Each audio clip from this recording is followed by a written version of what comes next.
ये वीडियो देख रहे होंगे तो आपका रिज़ल्ट पब्लिश हो गया होगा। तो आपको सिंपल सा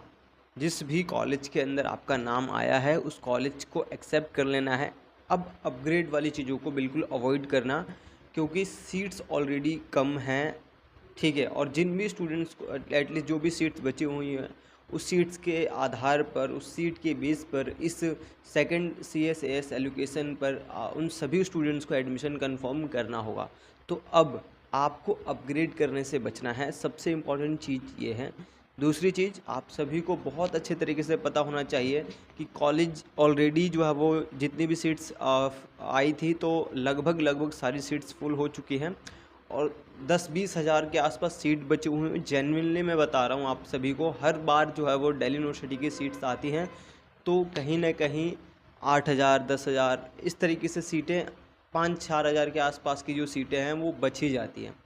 ऑलरेडी लगता है बच्चों को स्टूडेंट्स की सीट है, बट वो सीट्स एटलीस्ट उस पर एडमिशन नहीं हो पाता है स्टूडेंट्स को। कई स्टूडेंट्स जो है वो थर्ड राउंड में भी अपग्रेड करते हैं, बट उसके बाद कोई जो है वो सीट एलोकेशन वाली चीज़ें आती नहीं हैं। तो ये चीज़ें आपको बहुत इंपॉर्टेंटली पता होना चाहिए कि इस बार जो भी सेकेंड राउंड के अंदर आपका कॉलेज अलोकेट हो रहा है दिल्ली यूनिवर्सिटी के अंदर, उसको कन्फर्म कर लो भी अच्छे तरीके से। और कोर्स वगैरह नो डाउट आपने जो भी अपने प्रेफरेंस फिल की होगी, जिस तरीके से प्रेफरेंस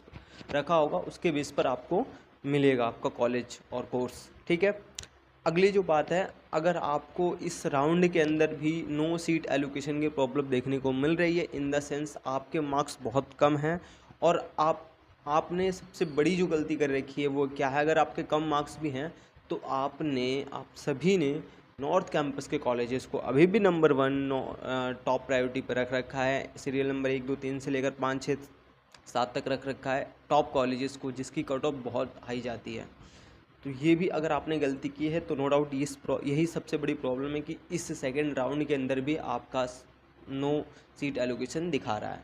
ठीक है। तो ये इस प्रॉब्लम का वही सॉल्यूशन है, अगर थर्ड राउंड होता है तो आपको फिर से अपने प्रेफरेंस को चेंज करना पड़ेगा और उस प्रेफरेंस के अंदर जो ऑफ कैंपस के कॉलेजेस हैं, साउथ कैंपस के कॉलेजेस हैं, उस कॉलेजेस को वहाँ पर रखना होगा। अगर आपको कुछ ना समझ में आया होगा कि कैसे प्रेफरेंस चेंज करना है, अगर आपकी नो डाउट ये जेन्युइनली प्रॉब्लम है कि नो सीट एलोकेशन प्रॉब्लम आ रही है और आपको DU के अंदर एडमिशन लेना है और आप मार्क्स आपके 400 के आसपास है, 400-500 के बीच में है और जनरल आपको BCom ऑनर्स या BA प्रोग्राम, BCom प्रोग्राम इस तरह के कोर्सेज़ लेना है और मार्क्स आपके 400 से 500 के बीच में हैं, तो डेफिनेटली आप मेरा एक वीडियो है उसका डिस्क्रिप्शन बॉक्स में दे दूंगा कि कम स्कोर में भी कौन से कॉलेज को हम प्रायोरिटी पे रख सकते हैं, उसको ज़रूर देख लेना, ध्यान रखना है। और सेकंड राउंड के अंदर जो भी कॉलेज आपको मिलेगा, मैं दोबारा रिपीट कर रहा हूँ इसको अच्छे तरीके से, आपको उस कॉलेज को कंफर्म कर लेना, उस कोर्स को कंफर्म कर लेना, अदरवाइज़ फिर नो सीट अवेलेबिलिटी आपको सामना करना पड़ेगा। इस साल फिर से आपको दोबारा से एग्ज़ाम देना पड़ेगा CUET का, अगर इस तरीके से प्रॉब्लम आपकी अभी भी है तो आई होप ये सारी चीज़ें आप समझ गए होंगे।